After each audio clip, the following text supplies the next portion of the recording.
ಪ್ರಭಾಕರ್ ಮತ್ತು ಜ್ಯೋತಿನವರು ಒಂದು ಮನೆಯಲ್ಲಿ ವಾಸ ಇರ್ತಾರೆ. ಅದರಲ್ಲಿ ಪ್ರಭಾಕರ್ ಅವರು ಜ್ಯೋತಿ ಅಂದರೆ ಅವರ ವೈಫ್ ಜ್ಯೋತಿ ಮತ್ತು ಅವ್ರ ಮಗ ಸಂತೋಷ್ನ ಮರ್ಡರ್ ಮಾಡಿ ತದನಂತರ ಅವರು ಸಹ ಅವ್ರದ್ದು ಬಟ್ಟೆ ಅಂಗಡಿ ಇರುತ್ತೆ, ಕಾಮಧೇನು ಅಂತ ಹೇಳಿ ಅಂಗಡಿ, ಅಲ್ಲಿಗೆ ಹೋಗಿ ನೇಣು ಬಿಗಿದುಕೊಂಡು ಡೆತ್ ಆಗಿರ್ತಾರಂತ ಒಂದು ಮಾಹಿತಿ ಬರುತ್ತೆ.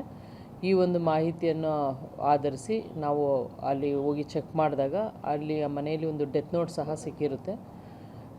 ಇದರಲ್ಲಿ ಅವರು L&Tಯಲ್ಲಿ ಅವರು ಹೋಮ್ ಲೋನ್ ಸಾಲ ಮಾಡಿದರು ಮತ್ತು ಆ EMI ಕಟ್ಟಲಿಕ್ಕೆ ಅವ್ರನ್ನ ಕಟ್ಟಬೇಕಾಗಿತ್ತು, ಅದೊಂದು ಪ್ರೆಷರ್ ಇತ್ತು.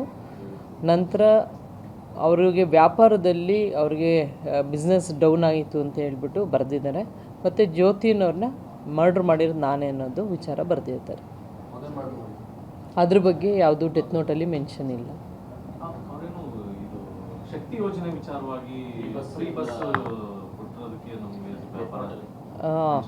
ಮೆನ್ಷನ್ ಮಾಡಿದ್ದಾರೆ. ಒಂದು ಇದರಲ್ಲಿ ಬಸ್ಸಸ್ಸು ಫ್ರೀಕ್ವೆಂಟ್ ಅಂದರೆ ಬಸ್ಸಸ್ ಅನುಕೂಲ ಇರೋದ್ರಿಂದ ನನಗೆ ವ್ಯಾಪಾರ ಯಾವುದೂ ಕಡಿಮೆ ಆಗಿತ್ತು, ಆದ್ದರಿಂದ ನಾನು ಇದಾಗಿಲ್ಲ ಅಂತ ಕೊಟ್ಟಿದ್ದಾರೆ, ವ್ಯಾಪಾರ ಕಮ್ಮಿ ಆಗಿದೆ ಅಂತ. ಮೇಲ್ನೋಟ ಈಗ ಪ್ರಿಲಿಮಿನರಿ ಈಗ ಆಗಿರೋ ವಿಚಾರದಿಂದ ಅಷ್ಟು ಗೊತ್ತಾಗಿಲ್ಲ. ಮೇಲ್ನೋಟಕ್ಕೆ ಸ್ಟ್ರ್ಯಾಂಗ್ಯುಲೇಷನ್ ಮಾರ್ಕ್ ಇರೋದು ನೋಡಿದ್ರೆ ಮೋಸ್ಟ್ಲಿ ಅವರ ಹೆಂಡ್ತಿನ ಫಸ್ಟು ಮರ್ಡರ್ ಮಾಡ್ದಂಗಿದೆ.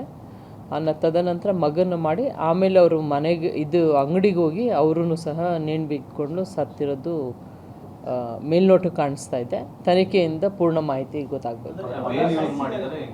ಮೇಲಿಲ್ಲ, ಪಂಚೆ ಒಂದು ಪಕ್ಕದಲ್ಲಿ ಬೆಡ್ಡಲ್ಲಿ ಒಂದು ಪಂಚೆ ಇದೆ, ಅದನ್ನು ಯೂಸ್ ಮಾಡಿರ್ಬೋದು ಅಂತ ಹೇಳ್ಬಿಟ್ಟು ಮೇಲ್ನೋಟಕ್ಕೆ ಕಂಡು ಬಂದಿದೆ.